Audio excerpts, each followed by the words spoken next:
Hey, what's up, everyone? Welcome to Nomad Audio Vlogs here. We're back with another one here. And it's a beautiful, beautiful time right now for the channel. And we're brand new, so we're barely starting. So welcome. And if you're new here, like, subscribe, and let's get into it. So this video is titled, Do You Really Need That Expensive Piece of Gear? Do you really need it? Well, in my experience, it's been it's been a parallel universe type of deal. It's been a yes and a no. I'll get started with the no part because that's more grounded and reality based. There's a thing called GAS, Gear Acquisition Syndrome, and that is something that eventually we all go through. And that is we always want the newest, latest piece of gear. And it becomes an even harder addiction to fight if you can actually afford it. It's no different than almost being hooked or addicted to any other type of substance. Um, so you see this keyboard, you see this drum machine, you see this mixer, you see this guitar, you see this violin, you see this beautiful instrument, and you're like, I gotta have it, I gotta have it, I gotta buy it. And the truth is, you may or may not need it, and you probably won't use it as much as you think you are. I know a lot of musicians who have a collection of guitars, beautiful guitars, a bunch of them, acoustic guitars, electric guitars, and they don't use all of them. It's at some point they become studio furniture, like anything else.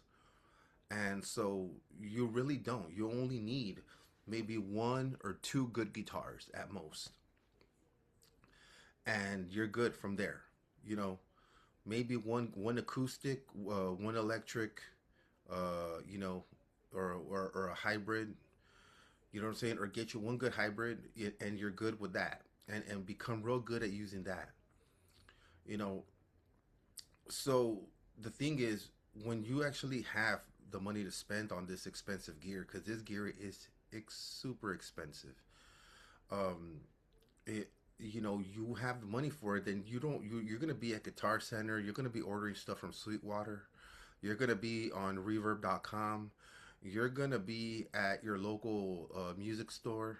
Here it's called Hermes Music, and you're just gonna be buying things that you think you need or feel you need, when the truth is, you really don't. And it's a little bit easier when you don't have the money for it, because you're forced to show discipline and restraint because you don't have the finances to afford that kind of gear. But there is one piece of gear that your financial situation is not going to detain you from. You're going to find one piece of gear that you're going to do everything that you can to purchase, whether that's a keyboard, a high-end audio interface, uh, a high-end some type of expensive mixing console, um, you know, you, you name it, you name it, anything you could think of that is in that line.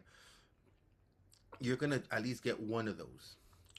And the truth is that once you get that, the reason why you wanted that is because you feel that once you get that, you won't need any other piece of gear or equipment ever again. You tell yourself, if I can buy just this expensive interface, if I can buy this expensive, this this awesome microphone, if I could buy this, super expensive keyboard, I'll never need to buy another piece of gear again.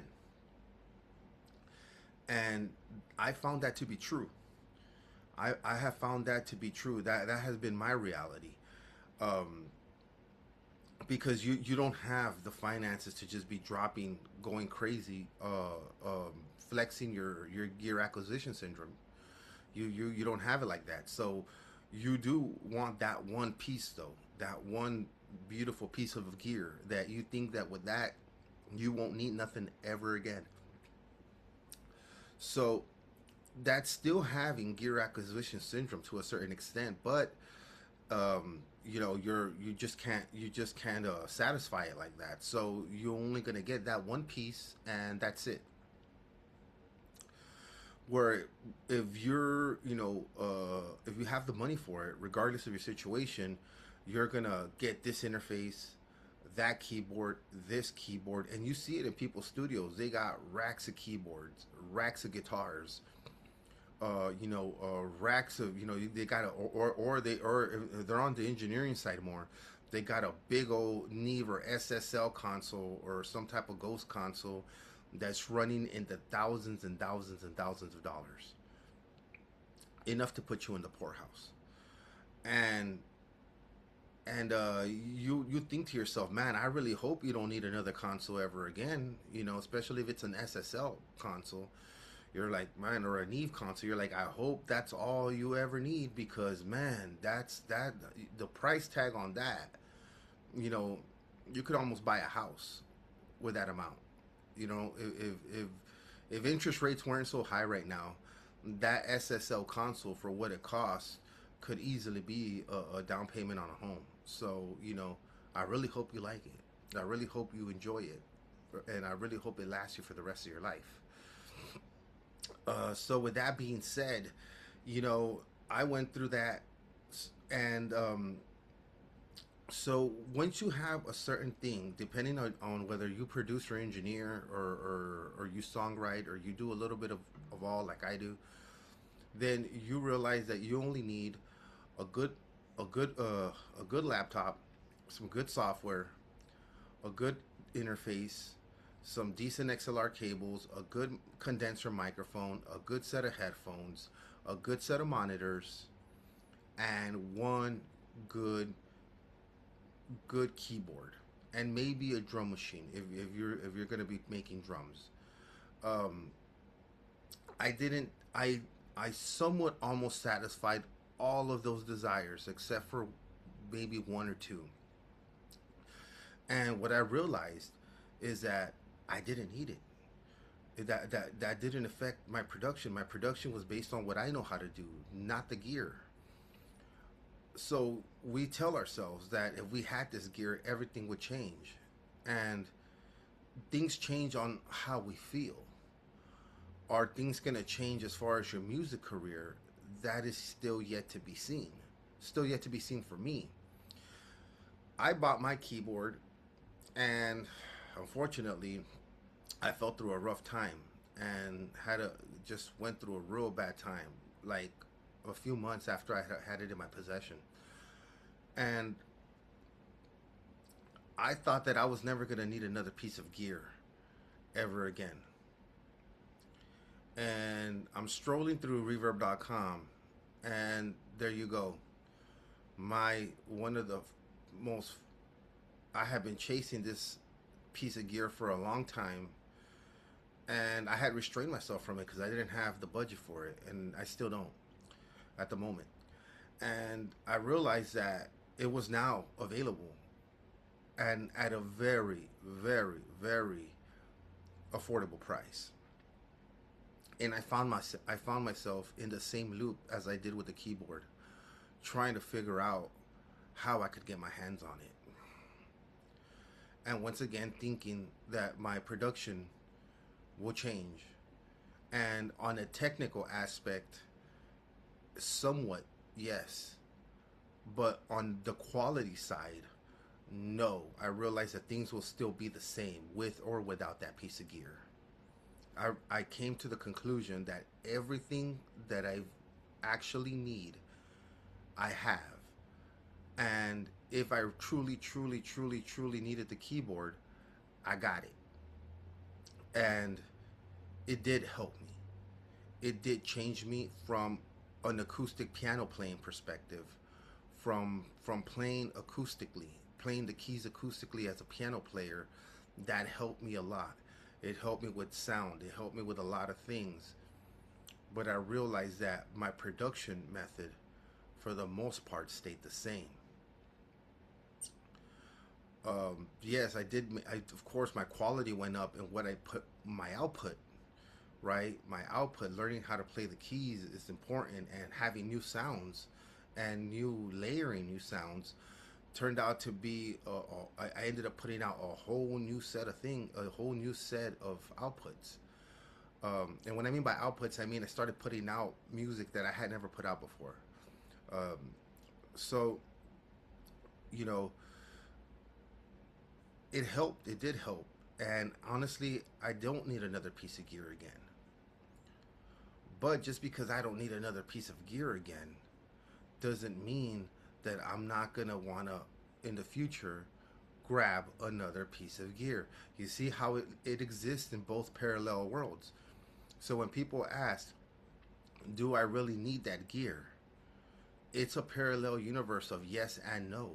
There's two worlds, there's two universes where one, you don't need the gear because you already have everything you need, and your production for the most part is going to be the same. The way you cook up is going to stay mostly the same. The type of music you put out is going to be the same for the most part. Then on the other side, you know that if you have that piece of gear and you understand how to use that piece of gear in all its technical aspects, then you know that your output is going to get better, you're going to feel better, and therefore you're going to make better music because of how you feel now that you've acquired that new piece of gear and the fun that you're having utilizing and using that new piece of gear along with the rest of the gear that you already have. So notice how there's a truth on both sides to it. My thing is when it becomes an overkill, like I have two keyboards. I have a mini Launch Key 25, and if you look at my social medias and my TikToks, you'll see what I'm working with. I have a Launch Key 25 and a S61 Native Instruments, and a Control S61. So now the Launch Key 25 comes with drum pads, which is kind of like the logo that you see behind me here. So I really don't need a drum machine because of the drum pads that are already there. And I have sample packs and everything, so I just load them onto the pads and I can make my own drums. So I can also use the S61 for that, but I'll be using the keys because it doesn't come with a drum pad. So that's why I never got rid of my Launch Key 25. And I like the way the keys feel on it too. So I've always kept it with me and I don't think I'll ever get rid of it. Um, but I have with those two keyboards, I don't need any more keyboards. Sure, a Moog might be nice. Maybe some type of a Yamaha synthesizer might be nice. Maybe a Nord Stage. But the thing about that is that those keyboards are mostly for live performances, not necessarily for studio applications. So since I'm not gigging live right now, I'm not gigging live at the moment, there's really no need for me to have those keyboards. Also, another thing that you're going to run into once you start acquiring all these things is storage. Where are you going to store this equipment? Where are you going to store it? Because just with my S61 alone and my two keyboards here alone, I had a third one. I had a 32, an M32 that I sold about a couple years back. But one thing that I started to realize as I got my second keyboard was, where am I going to store this stuff? If you don't have, not everybody has a space. Some of us are living in apartments. So where exactly are you going to store all your equipment? Right? I had a commercial studio, so that wasn't a problem for me in the beginning.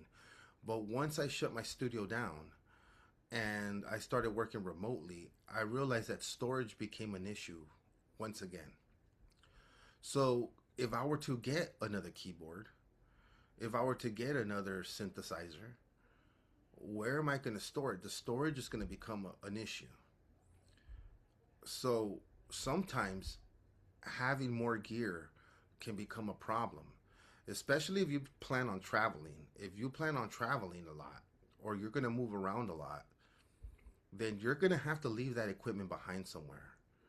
And you're going to have to leave it somewhere where it's safe, where you know it's not going to be damaged or stolen, or even touched or used by people who you don't want touching or using your stuff. So that's why I realized that I no longer need any more gear. I'm happy with the gear that I have. Now, if I were to get that one piece of gear that I mentioned that I was eyeing, that came across Reverb.com, um, if I were to get that gear, then what that would mean for me is that I would have to sell the piece of equipment that I have in its place right now. I would have to do a swap. If I buy this, I'm selling that. I would have to, because I don't have space. I don't have storage to keep to hoard a bunch of gear. Sometimes that can happen when you guys got gear acquisition syndrome. You guys start hoarding gear and storage becomes an issue. So always consider that as well. And are you going to be always at home, or do you plan on traveling and moving around? Because the more gear you have, you just can't take it all. That's what I never understood about people who have a bunch of guitars. Like, are you gonna take all your guitars with you when you travel? Or it's one thing to have one guitar with you, but are you gonna take are you gonna take your entire collection of 20 guitars?